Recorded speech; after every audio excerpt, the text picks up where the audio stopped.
Hey, what's up guys? This is my review for the Blackberry Priv. So let's talk about the call quality and the speaker quality on this device.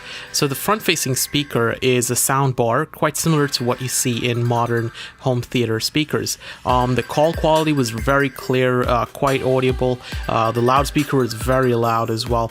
Watching movies, playing videos online, and gaming was quite a pleasurable experience using this phone. The display on this device is a beautiful 5.4-inch AMOLED display. It gets super bright. It's not as bright as an LCD display, but it's bright enough. The colors look really nice on it. It's nice and vibrant. If you're wondering what are the pixels or the dimensions for this display, what we're looking at is 2560 by 1440, which spits out about 540 ppi or pixels per inch.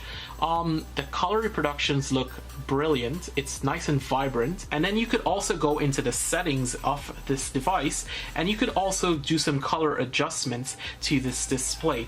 And then you could adjust the white balance, or you could adjust the saturation of the display as you please. Now, the display also allows you to do some really cool things, like you could push in from the side here, or use the productivity edge to do some really cool things, such as adjust your calendar, interact with your hub, open task, play around with your contacts. Now, the one issue that I had with this display is right around this corner, once the device is open, you could actually see on the screen, look at that, how it bounces up and down. You could see that movement. Look right in this region right here. When you press on that display, it sort of goes in and out of the device. And the reason I mentioned this is because your finger is going to be touching this multitask button, and every time you press it, you sort of feel the vibration, but you also feel the display go in. Beyond these little issues, the design on this phone is exceptionally beautiful. It's elegant. It's quite unique. I love the design of this phone. For a slider, it's super thin. Look how thin that is.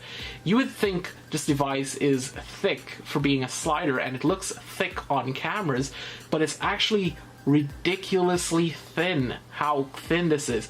I could easily type with this device, and it's super wide as well, with one hand. Look at that. I could reach the Q easily just to type on. So the design of this is it's a well-built phone, but it's not 100% solid.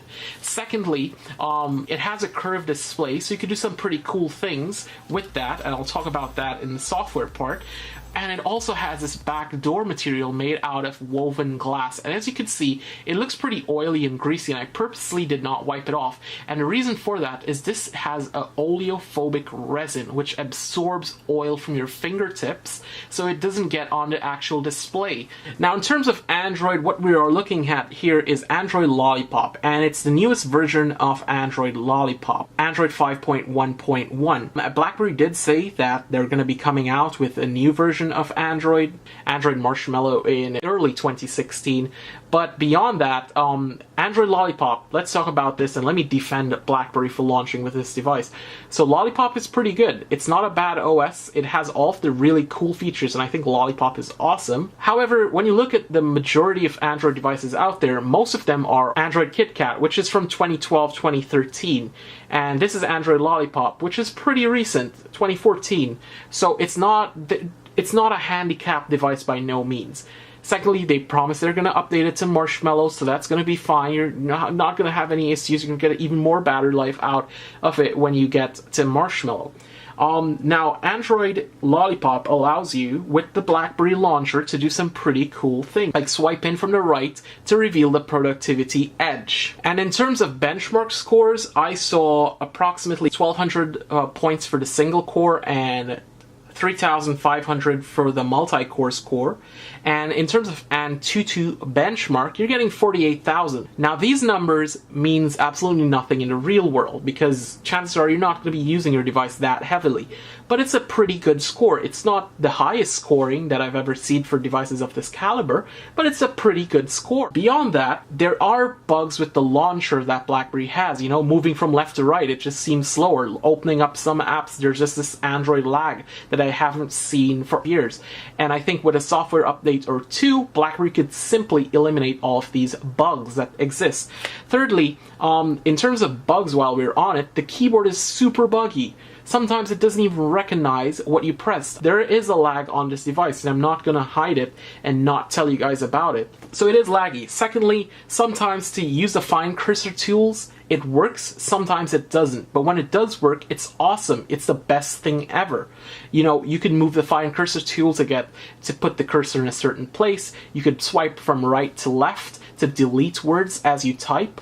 Also, you could move up and down on web pages and apps for scrolling. So it's pretty good that they have this awesome keyboard that doubles as a trackpad. And that's the only reason that I've been using this keyboard for, as a trackpad and nothing more. Now, in terms of software, BlackBerry has added some pretty cool things to their software side as well. You could create something called a Genie widget. And what a Genie widget is the moment you rub on one of these, either up or down, or on any app with these three little dots beneath them, you sort of bring up these pop-up widgets. And that's how the pop-up or the Genie widget works. I call it Genie widget. If you guys use the name Genie widget, I know you got it from my video.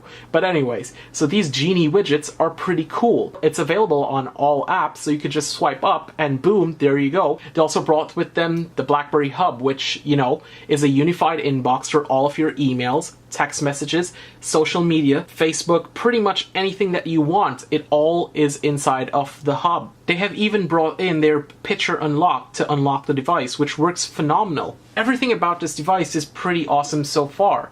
There are bugs that exist, and they will be fixed with software updates. It's software bugs. Now, in terms of battery life, what you're looking at here is 3,410 milliampere hour battery life. It does support Qi wireless charging, and it also supports Snapdragon Quick Charging 2.0 technology on it. So how is the battery life on this device? So I was able to get between 15 and 16 hours a day easily. So I would go out, come back home, and I still have about 20 or 30% battery life remaining. So easily you could get about a full day of usage from this device. In terms of screen on time or real-time display use, I was able to get between 3 hours and 40 minutes to 4 hours and 15 minutes. And that's without doing any sort of dimming of the screen or going into low power mode. Now, in terms of camera technology, what we're looking at here is there are two cameras on this device. A 2 megapixel at the front that's ultra wide, and an 18 megapixel Schneider cruise neck camera. Said it and nailed it in that one time. Awesome. I should get a thumbs up for that. Anyways, so how does these cameras actually work? The front camera, it's crap. It's not great at all. If you're looking for a selfie camera, look somewhere else. There are a lot other better selfie cameras on the market. But it does a pretty okay job. And what I mean by that is it's not sharp, it's not crazy, it's just good enough just to do video or Skyping. The problem that I had with the front camera, particularly, it's there's no dynamic range. It blows out in daylight with background brightness. It's not sharp at all. The color reproduction isn't that great. In the nighttime, it gets super grainy, and that's normal for any camera, but it's get really bad on this device because once you take the picture, it's a 2 megapixel picture, and you're putting that on a display that's a Quad HD, which is super high resolution, so it's going to look a lot worse on a super high res display. So the front facing camera, it's not that good. It's, you know. Now the rear facing camera is where all the money and the gold is at. It's good. It's the best rear facing camera on a BlackBerry to date.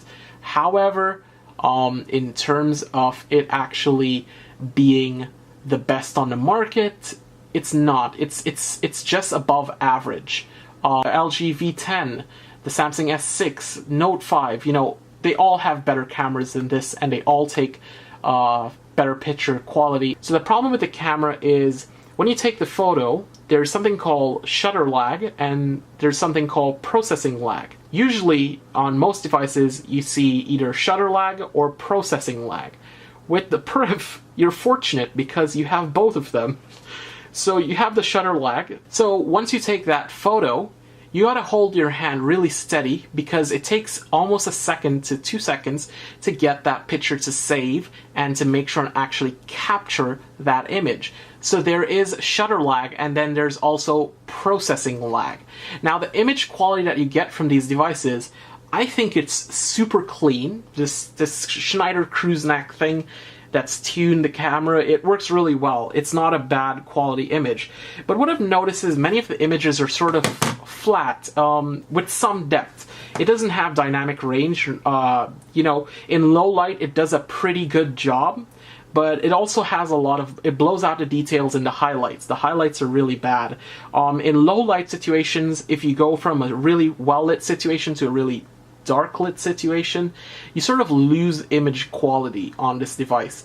The images are still usable with, you know, put on a filter or something like that. So the picture quality is sharp, it reproduces color accurately, it's vibrant, it doesn't overcompensate or oversaturate for things that are missing. It does a good job. It does a really good job for the rear-facing camera. The best job that I've ever seen BlackBerry done ever. Now, for every 20 images that you take with the phone, what I've noticed is 5 of those images have a problem. The problem that I see with many of these images is right around where you're focusing, it sort of gets this sort of grainy, high noise situation where the picture isn't sort of uniform. The image signaling processor, or the processing that the image gets, it's like BlackBerry's trying to fake a bokeh or a blurry effect, and what that actually happens is you get this sort of grainy, gritty parts of in the image that doesn't look too attractive, and you only notice that in bright daylight. So let's say you're taking a landscape shot, you would notice it in certain regions of the image. You would see that patchiness in the image, and that's because of the processing that the image gets. Now, this phone does take 4K video, but what I want to let you guys know is the 4K video is really odd. The focusing speed it's fast enough. I've seen faster out there. But secondly, the thing about the video is, so if your hand is super steady, you'll notice that the 4K video, it's fine, it's clean, it has depth to it. It's not the best 4K video. I've seen better 4K video out there. And this 4K video reminds me of when 4K was now coming to smartphones, like the Samsung Galaxy phone, when that now began shooting 4K video. It wasn't the best, but it was good enough. Let me also comment on saying, the moment you start to move with the video or the phone in your hand, you sort of get this wavy, jiggly pattern. And in the background, you would notice like it goes vertically, and in the foreground, it goes up and down. And that's the optical image stabilization at work. It does have optical image stabilization on this for the 4K video, but what happens is it sort of just totally messes up that clean image, and then you just sort of get artifacting and you sort of lose the detail and crumpling. So I'm not sure if it's the bitrate that needs to be fixed with the BlackBerry software, or if it's just the actual phone or the sensor itself, and that usually I've seen the Oppo 7 have this problem, and it was never fixed going forth. So let's speak about the pricing of this device. So if you're looking at this device, chances are you either have the money to get the phone, and I would recommend you get the phone. I highly recommend you buy this phone. It's a very good phone. If you're coming from BlackBerry, you're a BlackBerry fanboy, and you just want to get those apps, this is the phone for you. You're not gonna have any sort of issues. BlackBerry works tirelessly and diligently to work out and smash bugs in their head, and I promise you that this phone is gonna get that same exact BlackBerry treatment. Now, if you're looking for something a little more and you don't really care about the security aspect, this might not be the phone for you. There's a lot better phones out there for you, but I like this phone personally. I have no problem going on a 2-year contract with this phone. In fact, it was already brimming with life for billions of years.